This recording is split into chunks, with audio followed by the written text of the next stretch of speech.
വട്ടിയൂർക്കാവിൽ നിയമസഭാ തെരഞ്ഞെടുപ്പിൽ ആര് ജയിക്കും? ഇപ്പോൾ അതാണ് ഉയരുന്ന ഒരു ചോദ്യം.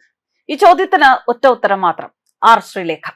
കഴിഞ്ഞ ദിവസം MLA വിഷയത്തിൽ ശ്രീലേഖ സ്വീകരിച്ച നിലപാട് സാധാരണക്കാരായ ജനങ്ങൾക്കിടയിൽ അങ്ങനെ ഒരു വിലയിരുത്തലാണ് സൃഷ്ടിച്ചിരിക്കുന്നത്. ഒരു രാഷ്ട്രീയ ബോധത്തിൽ നിന്ന് സംസാരിച്ചു എന്ന് മാത്രമല്ല, നൈസായി ശ്രീലേഖ അവിടെ പ്രയോഗിച്ചത് ഒരു പോലീസ് ഉദ്യോഗസ്ഥ എന്ന നിലയിൽ തന്റെ ഉള്ളിൽ ഉണ്ടായിരുന്ന നിരീക്ഷണ പാടവം തന്നെയാണ്. VK സഖാവിനെ മൂലക്കിരുത്താനല്ല നോക്കിയത്. അനന്തപുരിയിൽ നടക്കുന്ന അഴിമതി കൊട്ടയ്ക്ക് ഒരുമിച്ചെടുത്ത് പുറത്തിടുകയാണ് ശ്രീലേഖ ചെയ്തത്. ഇവരെ ഇപ്പോൾ BJP പക്ഷത്തു നിന്ന് പിണക്കി ഇറക്കാമെന്ന് കരുതി ചിലരൊക്കെ ഉണ്ടായിരുന്നു ഇവിടെ. മേയർ വിഷയത്തിൽ അവർ തിരിഞ്ഞു നിൽക്കുന്നു, അവർ BJPയുമായിട്ട് ഇടഞ്ഞു നിൽക്കുന്നു, അവരെന്തായാലും ഇനി കാര്യമായിട്ടൊന്നും കൗൺസിലർ എന്നുള്ള രീതിയിൽ ചെയ്യാൻ പോകുന്നില്ല, ശാസ്തമംഗലത്തുകാർ ഒക്കെ തോറ്റുപോയി, ശാസ്തമംഗലത്തുകാർ അനുഭവിച്ചോ എന്ന മട്ടിലുള്ള നിരവധി പ്രസ്താവനകളും അഭിപ്രായ പ്രകടനങ്ങളും ഒക്കെ കണ്ടിരുന്നിടത്താണ് ഒരൊറ്റ ദിവസം കൊണ്ട്, മണിക്കൂറുകൾ കൊണ്ട് ശ്രീലേഖ ആർ എന്ന കൗൺസിലറുടെ ഇമേജ് ആകെ മാറിയത്. എല്ലാവർക്കും ഇവിടെ മൊത്തത്തിൽ കിട്ടിയ നല്ല ഒന്നാം തരം തേപ്പ് തന്നെയാണ്. എല്ലാ മാസവും 30,000-നടുത്ത് MLA ഓഫീസിനായി അലവൻസ് വാങ്ങിയിരുന്ന പ്രശാന്ത് MLA ഒരു മാസം പോലും മുടങ്ങാതെ ആ തുക കൈപ്പറ്റിയിട്ടുണ്ട്. എന്നിട്ട് തിരുവനന്തപുരം കോർപ്പറേഷൻ കെട്ടിടത്തിലെ മുറി പുറത്ത് ഒരാൾക്ക് കൊടുത്താൽ 40,000 രൂപ വാടക ഇനത്തിൽ മാസം തോറും ലഭിക്കേണ്ടുന്നതാണ്. അവിടെ വെറും 800 രൂപ മാത്രം കൊടുത്ത് ഓഫീസാക്കി ഉപയോഗിക്കുന്നു. 27,000 രൂപ പോക്കറ്റിൽ മുക്കുന്നു. എന്നിട്ട് ബാക്കിയുള്ളത് പോക്കറ്റിലേക്ക് അമുക്കുന്നു. അത് പ്രശാന്ത് ഒഴിഞ്ഞു കൊടുക്കേണ്ടതല്ലേ? ആർക്കും സംശയമില്ല, ഇത്രയും വർഷത്തെ കണക്ക് പറഞ്ഞ് പൈസ തിരിച്ചു വാങ്ങണം എന്ന് തന്നെയാണ് പൊതുജനം ആവശ്യപ്പെടുന്നത്.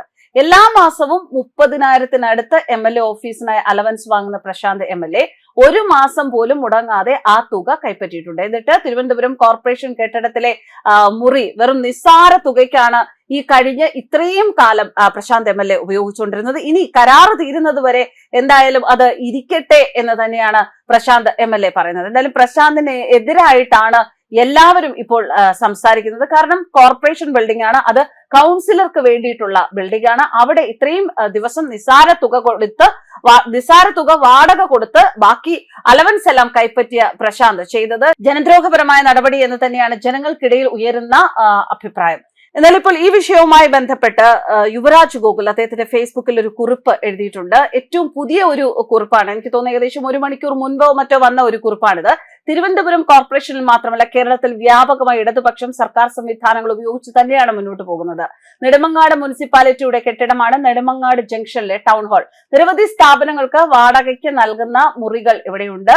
ഇവിടെയാണ് ഭക്ഷ്യവകുപ്പ് മന്ത്രി കൂടിയായ ശ്രീ GR അനിലിന്റെ MLA ഓഫീസ് സ്ഥിതി ചെയ്യുന്നത് എന്ന് അദ്ദേഹം കുറിച്ചിരിക്കുന്നു. VK പ്രശാന്ത് 872 രൂപയെങ്കിലും വാടക കൊടുക്കുന്നുണ്ട് എങ്കിൽ GR അനിൽ സൗജന്യമായാണ് പ്രവർത്തിക്കുന്നത്. ലക്ഷത്തിനടുത്ത് മന്ത്രി എന്ന നിലയിൽ ശമ്പളം വാങ്ങുന്ന ഒരാൾക്ക് എന്തിനാണ് പൊതുജനങ്ങളുടെ നികുതി പണം എടുത്ത് നിർമ്മിച്ച ഒരു സ്ഥാപനം വീണ്ടും സൗജന്യമായി തന്നെ നൽകുന്നത് എന്ന് യുവരാജ് ഗോകുൽ ചോദിക്കുന്നു. ഒപ്പം യുവരാജ് ഗോകുൽ കഴിഞ്ഞ ദിവസത്തെ ശ്രീലേഖ ആറുമായി MLA VK പ്രശാന്തിനുണ്ടായ ആ ഒരു വിവാദത്തെ വിശകലനം ചെയ്തിരിക്കുന്നത് ഇങ്ങനെയാണ്: ചെസ് ബോർഡിലെ 1-2 നീക്കം കൊണ്ട് കളി തീർക്കും പോലെ ആയിപ്പോയി. കേരളത്തിന് മുന്നിൽ തുറന്നു കാണിച്ചത് സർക്കാർ സംവിധാനങ്ങളെ ദുരുപയോഗം ചെയ്യുന്ന സഖാക്കളുടെ തനിനിറം. പ്രീമിയം ലൊക്കേഷന് നിസ്സാര പൈസയ്ക്ക് കുടിയിരിക്കുന്ന അധികാര ധാർഷ്ട്യം. ഒപ്പം മറ്റൊന്നുകൂടി കാണിച്ചു: ഒരു രാഷ്ട്രീയ പ്രതിയോഗിയോട് പുലർത്തേണ്ട മര്യാദയും ബഹുമാനവും എങ്ങനെ ആയിരിക്കണം. തിരിച്ച് പ്രശാന്ത് എന്ന വ്യക്തി അദ്ദേഹത്തിന്റെ രാഷ്ട്രീയ സംസ്കാരവും കാണിച്ചു. 2 രാഷ്ട്രീയ സംസ്കാരങ്ങൾ തമ്മിലുള്ള വ്യത്യാസമാണ് ഈ MLAയും കൗൺസിലറും തമ്മിലുള്ള ഈ വിവാദത്തിൽ കേരളക്കരയിലെ ജനങ്ങൾ കണ്ടത്. ശ്രീലേഖയുടെ പോലീസ് ബുദ്ധിയെ നേരിടാൻ നോക്കുകയായിരുന്നു പ്രശാന്ത്. ഈ ഇരയിട്ട് മീൻ പിടിക്കുന്ന പോലീസ് ബുദ്ധി രണ്ടാം ഭാഗം രാഷ്ട്രീയമെടുക്ക് തനിക്കാണെന്നും ഇരിക്കുന്ന കസേര തനിക്ക് അർഹത ഉള്ളതാണെന്നും രാജേഷും കാണിച്ചു കൊടുത്തു. പറഞ്ഞു കേട്ട ശ്രീലേഖ രാജേഷ് സൗന്ദര്യപ്പിണക്കം അവിടെ ഇല്ലാതായി. അടുത്ത അസംബ്ലി തെരഞ്ഞെടുപ്പിൽ പ്രശാന്തിനെ അടിക്കാനുള്ള വടി ശ്രീലേഖയ്ക്ക് ചെത്തിച്ചീകി പ്രശാന്ത് തന്നെ നൽകുകയും ചെയ്തു. അപ്പോഴാണ് ആദ്യം ചോദിച്ച ചോദ്യത്തിന്റെ ഉത്തരം ഒന്നുകൂടി വ്യക്തമാകുന്നത്. വട്ടിയൂർക്കാവിൽ നിയമസഭാ തെരഞ്ഞെടുപ്പിൽ ഇവർ രണ്ടാളും നിന്നാൽ ആര് ജയിക്കും? ആർ ശ്രീലേഖ. ന്യൂസ് ഡെസ്ക് കർമ്മ ന്യൂസ്.